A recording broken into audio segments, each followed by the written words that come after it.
Այսօր զրուցում ենք բոլորին դեմ եմ կուսակցության անդամ Սպարտակ Գյուրեղյանի հետ։ Բարև ձեզ, շնորհակալություն հրավերի ընդունելու համար։ Պարոն Գյուրեղյան, եթե անկեղծ քաղաքական դաշտում ձեզ լուրջ գործոն եք համարում, թե պոպուլիստական տրյուկ է սա։ Շնորհակալություն հրավերի համար։ Իմ կարծիքով բոլորին դեմ եմ Հայաստանի քաղաքական դաշտի այսօրվա ամենալուրջ քաղաքական ուժն է։ Ու այն քարոզարշավը, որ մենք ենք իրականացնում, այդ ամենալուրջ քարոզարշավն է, որ արվում է հիմա ու երբևէ։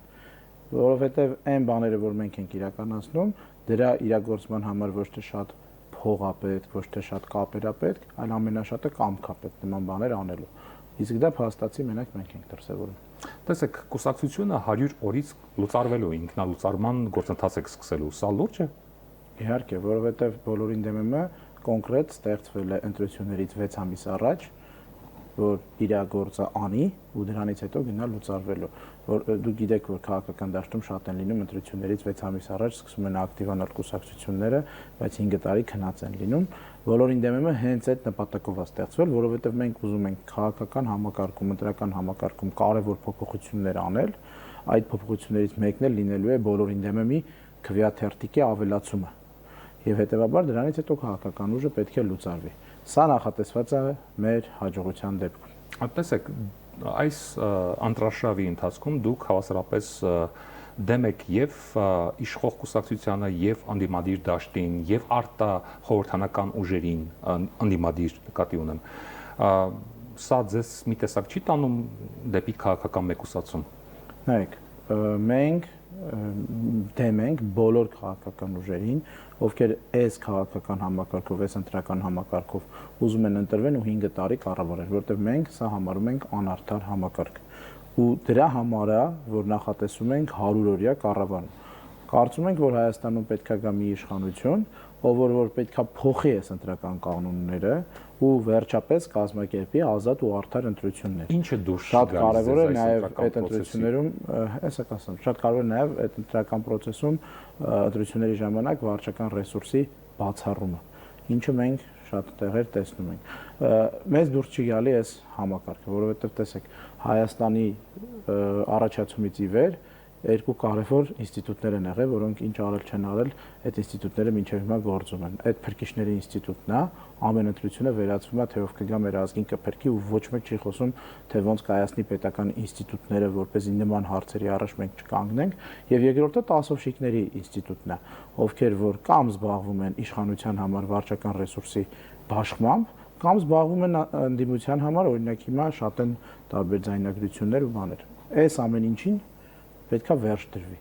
ու պետքա վերջապես Հայաստանում մի նոր քաղաքական ուժ գա, ով որ այս եղած խաղի կանոնները մերժի, չընդունի։ Այն ինչ որ 2018 թվականին տեղի ունեցավ, բոլորը հուսով էին, որ այդ եկած իշխանությունը այդ բարքերն ու այդ վիճակները կմերժի։ Կյանքը ցույց տվեց, որ տենց չեղավ, բայց մենք հավատացած ենք, որ մեր դեպքում դա հնարավոր է, ու ստեղ կա մի հատ շատ կարևոր էլի նախապայման, որ մեր վարչապետի տեխնացուն մեր կողմից կազմակերպված արտահերթ ընտրություններին չի մասնակցելու, ինքը չի լինելու որպես վարչապետի տեխնացու, այդպիսով բացառելով իր համար կիրառվելիք որևէ գործոն, ինչպես նաև մեր քաղաքական ուժը, բոլորին դեմ եմ ուժը չի մասնակցելու այդ ընտրություններին։ Իհարկե մնացած անդամները, մարտիկ, անհատները բոլորը ազատ են լինելու։ Նախկիները կգան կլծվեն այս դեպքում։ Մենք նման գնահատականներ չենք տալիս։ Մեր նպատակը որն է, խոշոր հաշվով, մեր ծրագիրը։ Մեր ծրագիրը հետևյալն է. ավելացնել բոլորին դեմ քվեաթերթիկ, որպեսզի այն մարտիկ, ովքեր մինչև հիմա չէին կարողանում գնալ ընտրելու, որովհետև բոլորից զզվում էին, իրանք այսուհետ կկարողանան գալ եւ ընտրել։ Ու իրանք հիմա էլ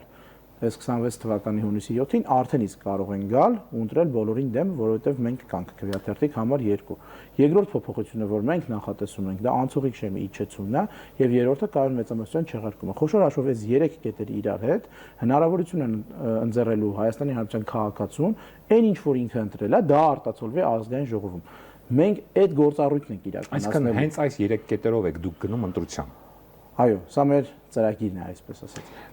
Թե Հայաստանի Հանրապետության քաղաքացիները ում կընտրեն իշխանություն,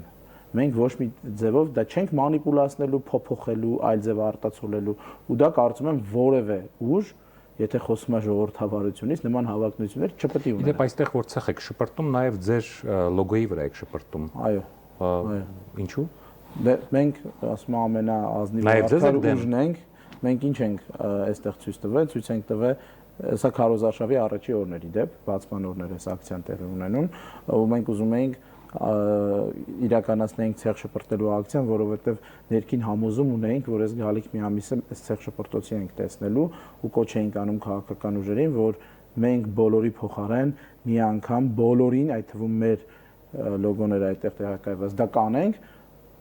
այնպես ոնց որ անում են ու դրանից հետո կոչ արեցինք, որ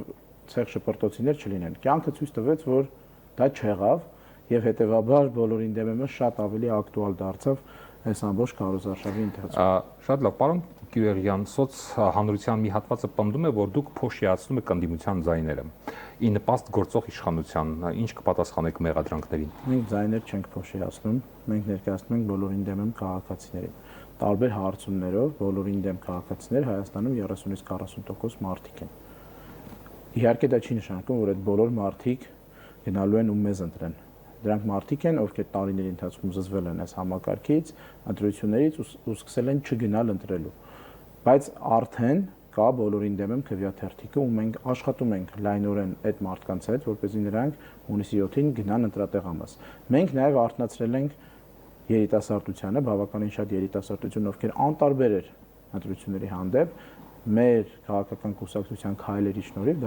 իրենց համար այս ընտրությունները դարձել են ավելի հետաքրքիր ու նաև իրենց ենք սպասում։ Եվ ի վերջո, այստեղ մի հատ կարևոր հանգամանք կա։ Բավականին շատ մարդիկ կան, ովքեր որ մեծ ուժեր չեն սիրում ու իրանք ունեն իրենց նախընտրած փոքր ուժերին, բայց ամեն անգամ գնալով քվեարկելով այդ ուժերին չեն տեսնում խորհրդարանում։ Մեր առաջարկած ծրագիրը նաև հենց այդ մարդկանց համար է։ Եթե իրանք ուզում են, որ անցնեն իրենց ուզած սիրված փոքր ուժերը, այսպես ասած, իրանց համար էլ այս ընտրություններում շատ կարևոր է, որ գան ու քվեարկեն բոլորին դեմ համար 2։ Ինչի, որովհետև ընդամենը 100 օր հետո մարդիկ նախապատվություն են տալիս ոչ թե ծրագրային դրույթներին, գաղափարախոսությանը, այլ փոքրությանը, կուսակցությունների ուժերին։ Ես դա նկատի չունեի։ Ես նկատի ունեի, որ իրանք սիրում են այդ փոքր ուժերին, ելնելով նրանից, որ դուր չեն գալի մեծ ուժերի ծրագրերը, դուր են գալի փոքրերի ծրագրերը, բայց ամեն անգամ երբ որ դու ընտրում ես ու այդ ուժը չի ընտրվում, դու մեկ անգամ կընտրես, երկու անգամ կընտրես, բայց հետո սկսում ես հիասթափվել կամաց, որովհետև մարդը հոգեբանորեն չի սիրում պարտվել։ Մենք հենց այդ մարդկանց համար եւս կարևոր ընտրություն ենք, որ իրենք գան մեզ ընտրեն, ընդամենը 100 օր հետո արդեն իրենց սիրած ուժերին, իրենց սիրած ծրագրերին կկարանան գնան եւ քվեարկեն, որովհետեւ մենք ընդամենը 100 օր հետո կազմակերպել ենք նոր ընտրություններ, որտեղ անցողի քշեմը ավելի ցածր է լինելու, քան այսօրվա անցողի քշեմը, ու իրենց նախընտրած ուժերի անցնելու հավանականությունը ավելի մեծ է լինելու։ Ձեր նախընտրական արշավը հարուստ է սատիրիկ ակցիաներով, դիվան քշել Վանաձորում, գործ կարել դատախազության մոտ, մուկ տշել կառավարության դիմաց եւ ժողովրդի զահլայի արձանը ռադիոտան դիմաց։ Շատերը ասում են, որ սա քաղաքական շոու է եւ ոչ թե լուրջ քաղաքականություն։ Որտեղ է ավարտվում սատիրան եւ սկսում է լուրջ քաղաքականությունը, ինչ է կարծում։ Սահմանը որտեղ է։ Սահմանի մասով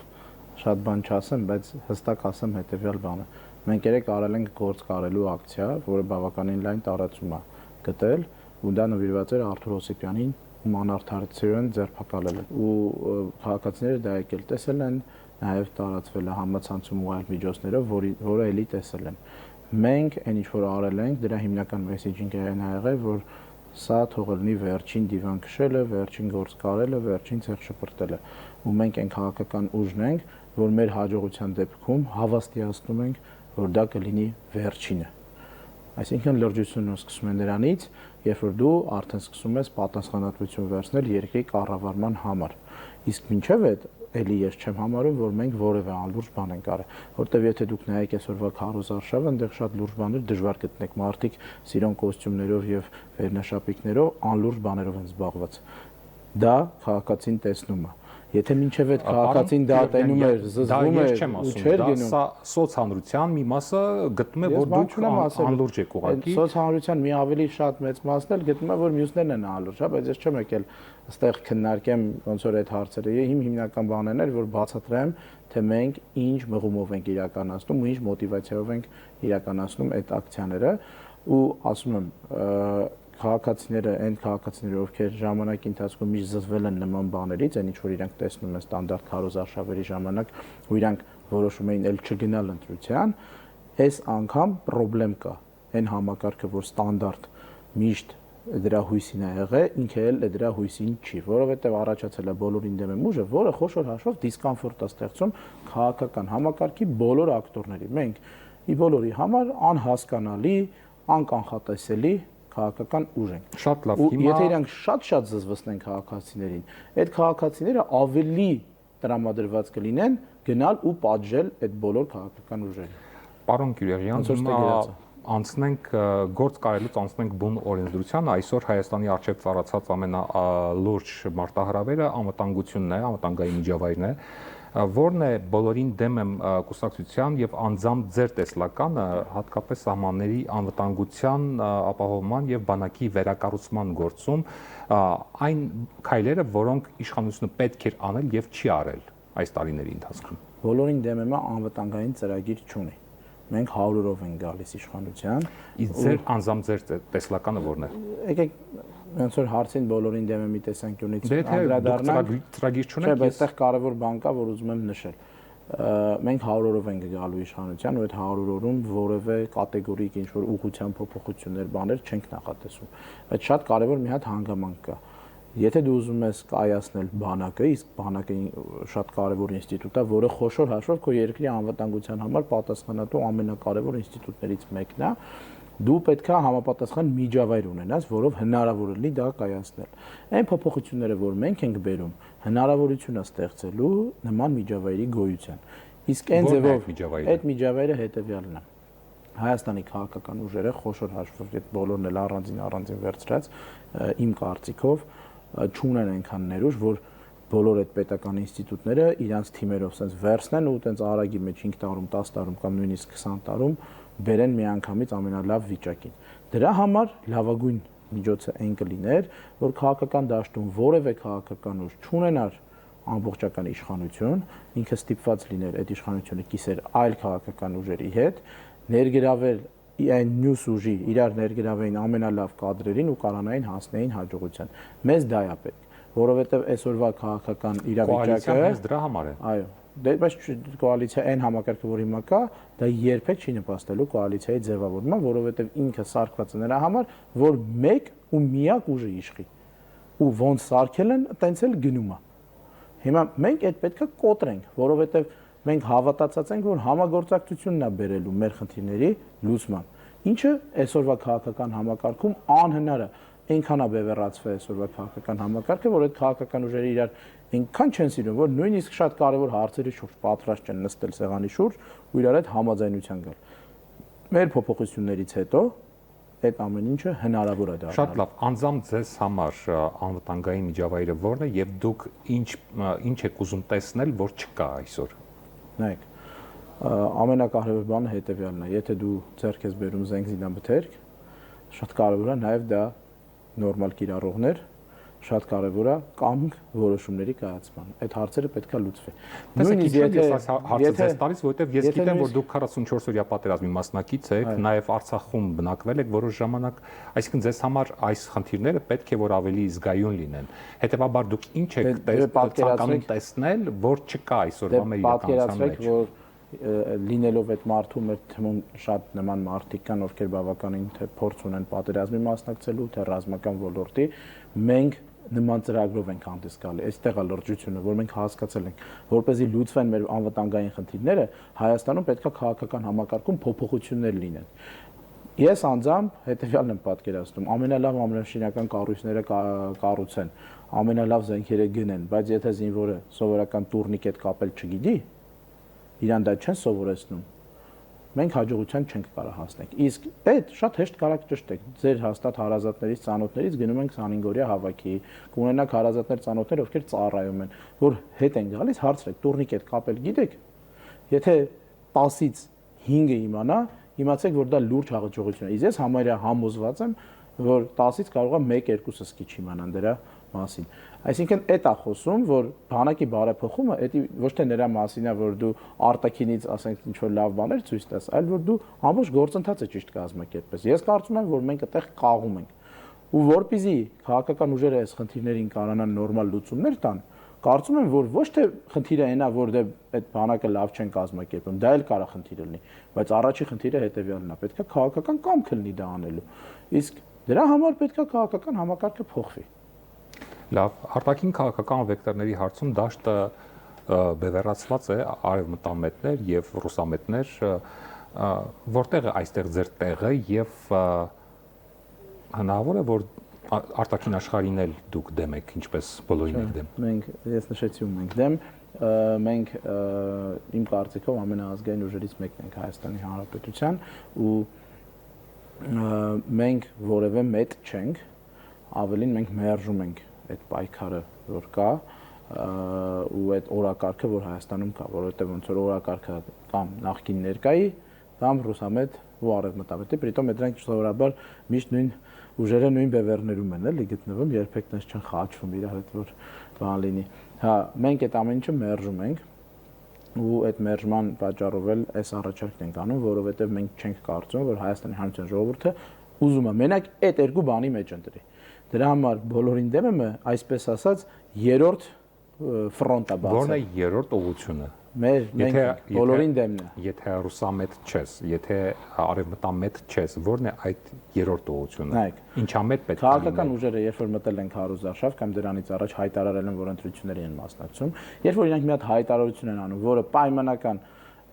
եվրոպամետներին դեմ է, ավտոմատ sense քաղաքական համակարգը իրանք վերցնում է մեդիաներով բանով, sense տանում տեղավորում է այն մյուս դաշտի մեջ։ Այն մյուսներին հակառակ, հա, տանում է եվրոպամետների։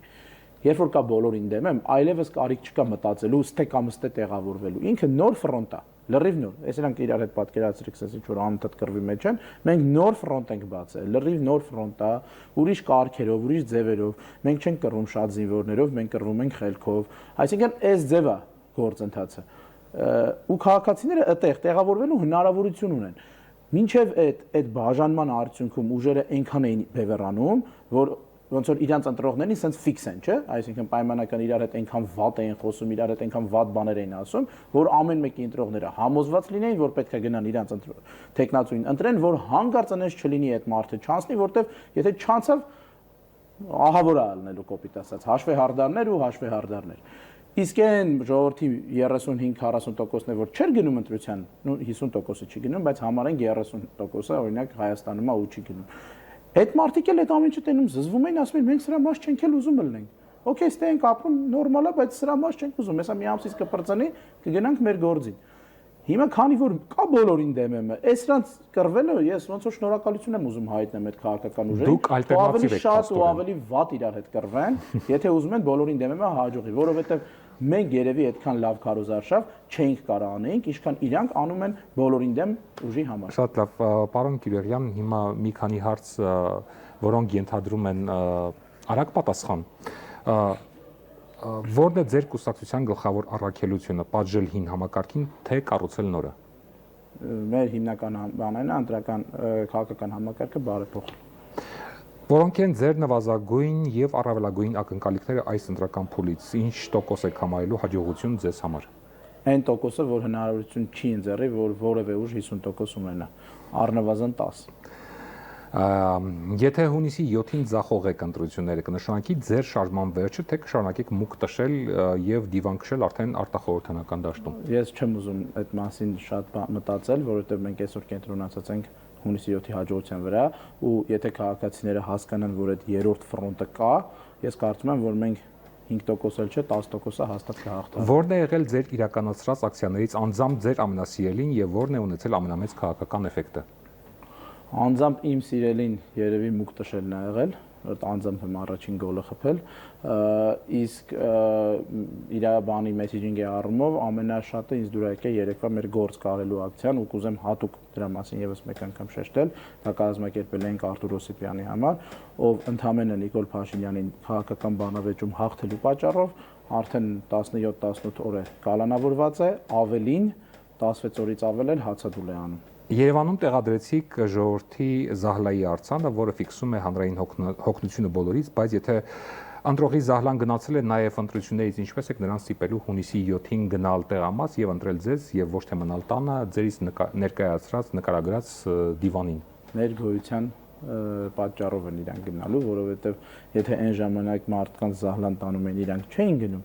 Հիմա կանք մենք Զահլա տանելու պատճառով գնալու են մեզ ընտրեն։ դիվան քշելու պատճառով գնալու են մեզ ընտրեն, մուկ տշելու պատճառով գնալու են մեզ ընտրեն։ Դրա համար մենք ասում եմ ողջունում ենք քաղաքական ուժերի այս process-ները, փաստացի իրենք քարոզարշավ են անում մեր ուժի համար։ Շնորհակալություն մեր հարցերին պատասխանելու համար, հաջողություն եմ մաղթում ընտրություններում։ Մենք զրուցում էինք բոլորին դեմ եմ կուսակցության անդամ Սպարտակ Կիրեղյանի հետ, ցտեսություն։